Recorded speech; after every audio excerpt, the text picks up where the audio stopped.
Hello friends, welcome to kids pride. तो आज की हमारी वीडियो का टॉपिक है डिवीजन वर्ड प्रॉब्लम्स। इससे पहले हम एडिशन, सब्ट्रैक्शन, मल्टीप्लिकेशन तीनों की वर्ड प्रॉब्लम डिस्कस कर चुके हैं। अगर आपने वीडियो नहीं देखे हैं तो डिस्क्रिप्शन बॉक्स में लिंक पे जाके देख सकते हैं। तो चलिए अब इस वीडियो को स्टार्ट करते हैं। फर्स्ट क्वेश्चन है हमारा यहाँ पर, there are 1025 students in a school containing 25 sections. That means एक स्कूल में 1025 स्टूडेंट्स हैं जिसमें टोटल 25 सेक्शंस हैं। जैसे सपोज आप थर्ड क्लास में हैं तो आपके सब 3 सेक्शन होंगे या 4 सेक्शन होंगे। इस तरह से section A, section B, section C, section D. इस तरह से अगर आप किसी स्कूल की बात कर रहे हैं, यहाँ पे जो भी स्कूल की बात कर रहे हैं उसमें सारे मिला के 25 सेक्शंस हैं। हम नेक्स्ट लाइन में क्या लिखा है यहाँ पे, इफ इन ईच सेक्शन मतलब हर एक सेक्शन में there are equal number of students, हर एक सेक्शन में हमारे इक्वल नंबर ऑफ स्टूडेंट्स हैं। Find their number in each section. तो मैंने जैसे पहले वाली वीडियो जो है उनमें भी बताया हुआ है, जब डिवीजन वाले हमने क्वेश्चन करे थे तो जब भी ईच वर्ड आता है तो हम वहां पर क्या करते हैं, डिवीजन करते हैं कि ज्यादा स्टूडेंट्स दिए हैं और कम स्टूडेंट्स हमें फाइंड करने की हर एक सेक्शन में कितने स्टूडेंट्स हैं, तो उस केस में हम क्या करेंगे, डिवीजन करेंगे। इसी तरह से सपोज हमसे क्वेश्चन में बोला होता कि हमारे पास 2000 समथिंग एप्पल्स हैं, बनानाज हैं और वो हमें हर एक बच्चे को 5 देने हैं, तो उस केस में हम क्या करते, डिवीजन करते। यानी ईच ईच पर्सन की बात हो रही है जहां पर, वहां पर भी हम क्या करेंगे, डिवीजन करेंगे। तो सबसे पहले यही पता करना जरूरी है क्योंकि एग्जाम में बच्चे कंफ्यूज होते हैं कि हमें एडिशन करना है या डिवीजन करना है, सब्ट्रैक्शन कहाँ पे करना है। तो अगर आप पहले वाली वीडियो भी मेरे देखेंगे तो सब में मैंने डिटेल में बताया हुआ है कि किस केस में हमें एडिशन करना होता है, कौन कौन से कीवर्ड्स होते हैं जहां पर हमें मल्टीप्लिकेशन करना है, जहां पे हमें सब्ट्रैक्शन करना है। इसी तरह से अब इस क्वेश्चन में हमने ईच वर्ड देखा है और कम स्टूडेंट्स हमें फाइंड करने सेक्शन में कितने हैं, तो हम उस केस में क्या करेंगे, डिवीजन करेंगे। अब हम स्टेटमेंट्स देखते हैं हमें किस तरह से स्टेटमेंट्स लिखनी है। नंबर ऑफ स्टूडेंट्स, तो अब जो स्टेटमेंट मैं यहाँ पे लिख रही हूँ ये वेरी कर सकती है, कोई इस तरह से भी लिख सकता है बच्चा कि number of students in a school, ठीक है, तो वो भी सही होगा। और यहाँ पर अगर अभी आप ये लिख रहे हैं नंबर ऑफ स्टूडेंट्स तो ये भी सही होगा। नंबर ऑफ सेक्शंस कितने हैं, 25। अब हमें क्या करना है, number of students in each section, तो उसके लिए हमें क्या करना है, यहाँ पे डिवीजन करना है। तो 25 को 1025 को हमें डिवाइड करना है 25 से, तो इसके लिए आपको डिवीजन आना चाहिए अच्छे से। तो इसके दो तरीके हैं डिवाइड करने के, कि एक आप इस तरीके से आप डिवाइड कर सकते हैं 1025 लिख के, ठीक है।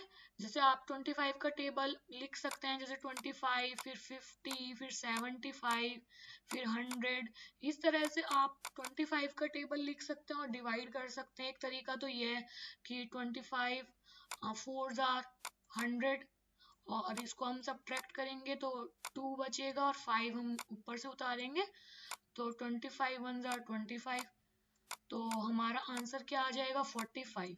जो क्वोशिएंट होता है वही हमारा आंसर होता है। तो फर्स्ट एक तरीका तो ये है।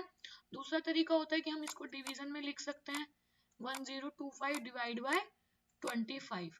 तो हम देख लेते हैं कि लास्ट में 5 आ रहा है, तो इस केस में हम क्या करेंगे, दोनों को पहले 5 से डिवाइड कर लेंगे। सॉरी, 5 5 आर 25, 5 2 आर 10, 5 5 आर 25, फिर दोनों को 5 से डिवाइड कर लीजिए, 5 4 आर 20, 5 1 आर 5, तो दोनों ही केस में सेम आंसर आया हमारा 41। तो दोनों ही मेथड आप अप्लाई कर सकते हैं, जो भी आपको इजी लगे। और अब हम यहाँ पर अपना आंसर लिख देंगे 41। हमें अपना फाइनल स्टेटमेंट लिखनी है आंसर में 41 स्टूडेंट्स। आप इसको बड़ा लिखना चाहते हैं थोड़ा सा, या आपके स्कूल में बोलते हैं कि आप सेंटेंस की फॉर्म में लिखिए, तो हम क्या लिखेंगे, 45 students are there in each section, इस तरह से हम लिख सकते हैं। अब नेक्स्ट क्वेश्चन देखते हैं। A train runs 5580 kilometre in 36 hours. तो एक ट्रेन 36 आवर में 5580 किलोमीटर रन करती है। Find the speed of the train in kilometre per hour. तो सबसे पहले हम जो भी हमें क्वेश्चन में डेटा गिवन होता है वो लिख लेते हैं। Distance travelled by a train, खाली आप डिस्टेंस भी लिख सकते थे, बट यहाँ पे मैंने थोड़ा बड़ा लिख दिया है क्योंकि 4th स्टैंडर्ड में स्टेटमेंट आपकी थोड़ी बड़ी होनी चाहिए। पहली क्लास में क्या करते थे, खाली डिस्टेंस लिख के छोड़ दिया, टाइम लिख के छोड़ दिया, बट जैसे जैसे क्लास बड़ी होती जाती है तो थोड़ा सा आपको एनहेंस करना चाहिए कि हमें लिखने का तरीका। नेक्स्ट लिखेंगे टाइम टेकन, और इसके बाद स्पीड का क्या फॉर्मूला होता है, डिस्टेंस डिवाइड बाय टाइम। ये आपको याद रखना है कि स्पीड का हमारा फॉर्मूला है distance divide by time. Otherwise question में भी दिया हुआ है किलोमीटर पर आवर हमें फाइंड करना है, किलोमीटर वाली वैल्यू हमें ये है और टाइम आवर वाली वैल्यू हमें ये है, तो दिस डिवाइड बाय दिस, इस तरह से वैल्यूज पुट करनी है। और दोनों मेथड मैंने आपको बताए हैं, चाहे तो आप टेबल लिख के डिवाइड कर सकते हैं और चाहे तो कॉमन वैल्यू देख के, जैसे दोनों में हमारे इसमें कॉमन वैल्यू सपोज 4 आ सकती है या फिर 2 आ सकती है, तो वो हम करके देख सकते हैं। तो जब हम इसको डिवाइड करेंगे हमारा आंसर आएगा 155, आंसर हो जाएगा 155 kilometre per hour. Next question है हमारा यहाँ पर, when 65 is multiplied by a number the product is 500 5090, find the number। तो यहाँ पे हमें क्वेश्चन में दिया हुआ है कि दो नंबर मल्टीप्लाई करें, 65 को किसी एक ऐसे नंबर से मल्टीप्लाई करा है, तो हमारा आंसर आया है 5590। तो जब भी हमें इस तरह से क्वेश्चन दिया होगा कि दो नंबर का प्रोडक्ट ये है, एक नंबर दिया है, दूसरा नंबर हमें फाइंड करना है, तो उस केस में हम ये वाला नंबर डिवाइड करेंगे जो भी हमें नंबर गिवन होगा। ठीक है, तो हमें लिखना किस तरह से है, let the second number be x, हमने जो भी नंबर हमें फाइंड करना है उसको एक्स मान लिया है, आप ए बी सी डी कुछ भी मान सकते हैं। तो हम अपनी स्टेटमेंट लिख देते हैं, इसको हम ऐसे भी लिख देते हैं अकॉर्डिंग टू क्वेश्चन, कॉमा लगा के आप इस तरह से स्टेटमेंट ये लिख दीजिए अपनी। और x इक्वल टू क्या हो जाएगा, 5590 डिवाइड बाई 65। दो मेथड है आपके पास डिवाइड करने के, उनसे आप डिवाइड करिए और आंसर क्या आएगा हमारा यहाँ पर 86। तो second number is 86। 40,000 fruits were distributed among 1,000 children equally. How many fruits did each child get? तो मैंने फर्स्ट क्वेश्चन में भी बताया था कि जब भी इस तरह से हम बात करेंगे, डिस्ट्रीब्यूट करना है और हर एक बच्चे को क्या मिल रहा है, कितनी चीज मिल रही है, तो उस केस में हमें डिवीजन ही करना है। तो बहुत ही सिंपल क्वेश्चन है ये वाला, number of fruits, number of children, each child will gate 40,000 divide by 1000। आप यहाँ पे 30 से 30 कट कर दीजिए, 40 डिवाइड बाय 140 हो जाएगा हमारा 40 फ्रूट्स। तो इसको आप इस तरह से भी लिख सकते हैं, each child will get 40 fruits. Fifth question है हमारा, divide the sum of 7000 and 2839 by 23। तो इस क्वेश्चन में हमसे दो चीज कही है, पहले तो हमें इन दोनों वैल्यूज का सम करना है, सम मीन्स एडिशन करना है, फिर जो भी हमारा आंसर आएगा उसको 23 से डिवाइड करना है। तो सबसे पहले हम सम कर लेते हैं इनका, और अब हमें इसको डिवाइड करना है।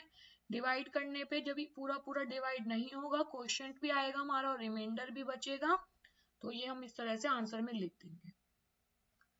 नेक्स्ट क्वेश्चन है हमारा यहाँ पर, 2250 mobile set are to be packed equally in 50 cartoons. How many mobiles will be kept in each cartoon? Again यहाँ पर हमें डिवीजन करना है, total mobile sets, number of cartoons, mobiles will be kept in each cartoon is equal to 2250 divide by 50।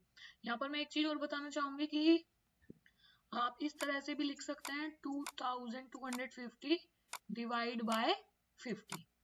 ठीक है, तो इस तरह से भी लिखा जाता है, ऐसा जरूरी नहीं है कि सिर्फ यही सिंबल बनाए, आप इस तरह से भी लिख सकते हैं। जब हम इसको डिवाइड करेंगे हमारा आंसर आएगा 45।